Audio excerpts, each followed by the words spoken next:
Hi everyone, Tardis going to be here, and today I'm going to be doing a little bit of an early review because I'm going away over the weekend, which means I cannot upload the video on Saturday, so instead I am uploading it a little bit earlier today. So anyway, with that now out of the way, let's get on to a review of the Masque of Mandragora, which is a 4th Doctor story featuring the 4th Doctor and Sarah. Now this is in Philip Hinchcliffe's acclaimed era, and I think, generally speaking, it is one of the ones that is a bit forgotten, I guess, because it's not looked down upon, because I think the only story in Philip Hinchcliffe's era, which is really underrated by a lot of people, is Revenge of the Cybermen, whereas the other ones, you've got the amazing ones, and then you've got the good ones.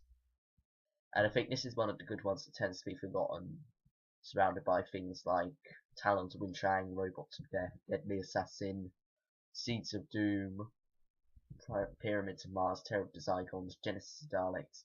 And you've got all those amazing classics, and I think this is one of the ones that tends to be forgotten. And I can understand why, but it is quite a good story in my opinion. So anyway, now let's go on to that. So the story itself is basically set in Renaissance Italy for the most part, and the Doctor has basically accidentally brought a being called Mandragora to Earth, and it's based in the 15th century, and it's trying to stop progress and throw man back into the Dark Ages, so it could control it and whatnot. And yeah, that's the basic premise. And there's the Duke or King of San Martino, who's just died, and he's and there's the young prince who's going to inherit the throne and whatnot. And that young prince's uncle is basically a backstabbing liar who's arranged the king's death and is trying to get rid of Giuliano as well, so that he can be the king. So yeah, it's a bit of a traditional story in that part of it at least. But that's all resolved at the end of part 3, and then we get the resolution to the main story in part 4, which is the whole thing with Mandragora and whatnot, and Hieronymus. So yeah. Now let's begin with characters themselves. I think the 4th Doctor and Sarah are most definitely in their stride in this. This is Sarah's penultimate story. She goes in Hand of Fear, which is the next story.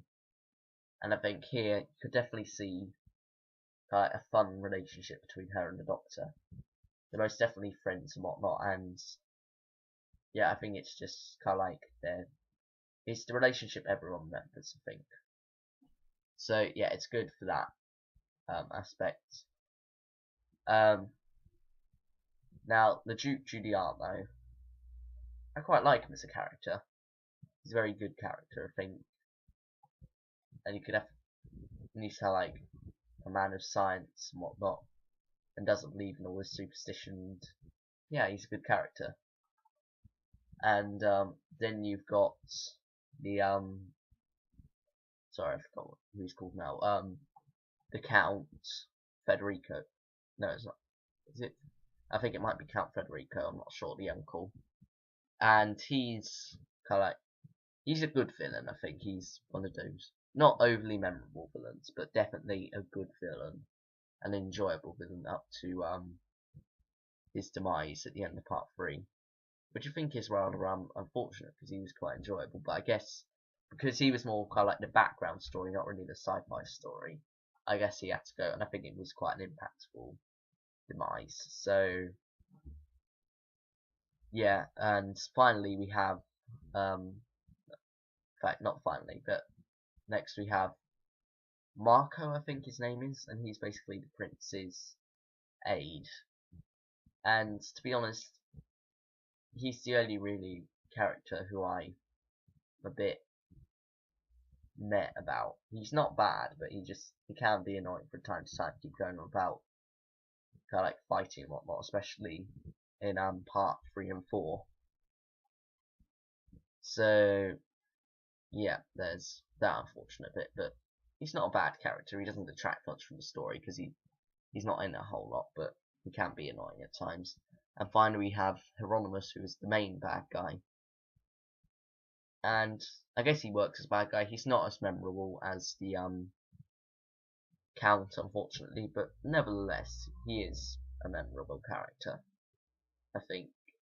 So yeah, that's my opinion on the characters. Now, the story itself, the setting of Renaissance Italy is excellent. You definitely can't believe that it's Renaissance Italy. You got the sunshine and whatnot, and the architecture. It's all very well done, in my opinion. So yeah, there's that good part, and then we've got the story itself. I think the storyline is very good up to the end of part 3. I think the first 3 parts are incredible. They are very enjoyable. It rolls along at a good pace. You get to enjoy being in Renaissance Italy and whatnot, and it's all very well done, I think. But part 4, unfortunately, is a bit middling, I guess. It really is.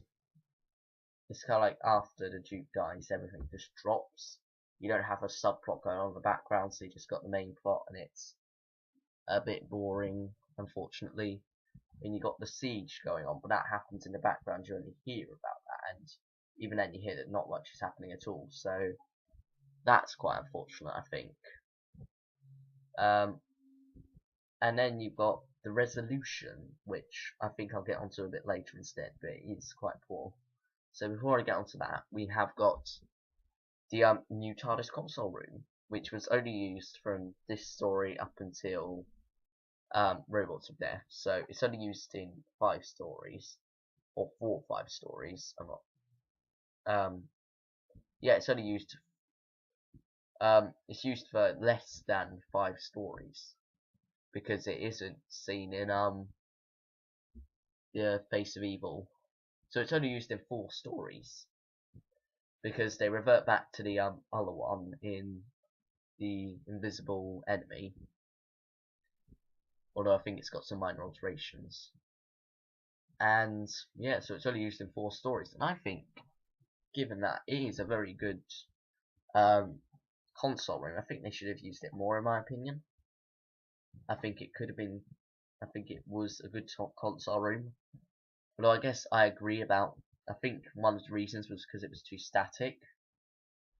And I think also the wooden side panels warped in storage or something. But I think they was generally felt that it was too static, and I think they could have easily fixed that by having a middle column, but never mind. Okay, so that's that. I do like that console room a lot. It's definitely got some style to it, and I also like how they actually explain that there's a new console room. They don't just go, well, they don't kind of like just suddenly have a new console room randomly like they often do. I mean, especially in the new series, it's quite it's a bit jarring.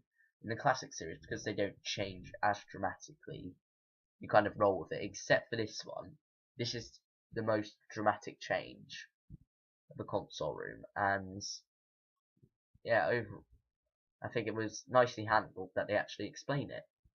So yeah, now moving on to the conclusion of the story, I feel, and this is gonna just a spoiler warning, if you haven't seen it, then probably tab out now or something. But I've talked about spoilers before. I talk about spoilers in most of my reviews, but anyway, that's a different matter. So yeah, spoiler warning ahead, in case you haven't noticed already. Now, anyway, so the conclusion is basically, it's quite odd. It's got a bit of a plot hole in it as well, because basically the Doctor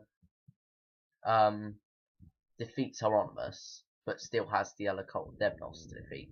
So he goes to the ball dressed as Hieronymus, and then the other, and because the Demnos cult people are in disguise, they basically kind of like fight off. They basically kill loads of people, and the Doctor just allows this, but he says silence at the end and whatnot. But also there's a plot hole a bit before that where Sarah walks up to the Doctor disguised as Hieronymus, and she basically sees not Hieronymus's face, but kind of like the energy face that he later got, which is kind of like this pure energy thing. And you think, well, that shouldn't happen. That's a bit of a plot hole, unfortunately.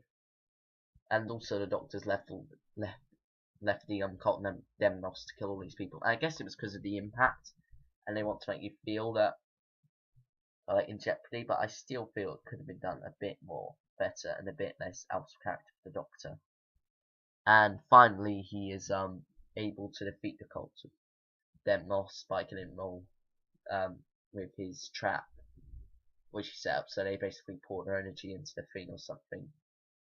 Which I can accept that bit, but it's just the bits before that I have a bit of a problem with.